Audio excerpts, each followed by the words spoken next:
नमस्कार, मी अनुपमा खानविलकर. आपण पाहताय झी 24 तास आणि या बातमीपत्राची सुरुवात मोठ्या बातमीनं. रत्नागिरीमध्ये वादळी वाऱ्यासह जोरदार पाऊस सुरू आहे. वादळानं रत्नागिरी रेल्वे स्टेशनचं छत कोसळलंय आणि छताचा 50 ते 60 फुटांचा हा भाग कोसळलाय.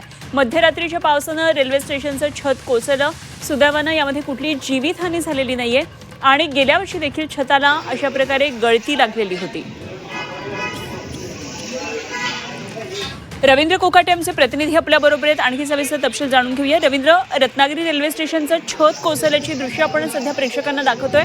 काय नेमके तपशील आहेत? काय काय ही दुर्दैवी घटना नेमकी काय घडली आहे? अनुपमा, आपण जर बघितलं तर कालपासून पाऊस आहे तो जोरदार रत्नागिरीमध्ये पडतोय.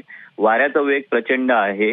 रेल्वेचं जे छत आहे ते पीयूपी केलेलं होतं प्लास्टिकचं आणि ते वाऱ्याच्या वेगाने आणि पावसाच्या जोराने पडलेलं आहे. 40 ते 50 फुटाचं ते छत आहे. सुदैवाने या छताखाली कोणतेही प्रवासी नव्हते, नाही ते दुर्घटना घडली असती. सुदैवाने ही दुर्घटना घडलेली नाहीये. मात्र अशा प्रकारचे जे छत आहेत ते सध्या जे छताचं निकृष्ट दर्जाचं काम आहे ते एकदा पुढे आलेलं आहे. त्यामुळे पावसाचा वेग सुद्धा जास्त आहे, वाऱ्याचा वेग सुद्धा जास्त आहे.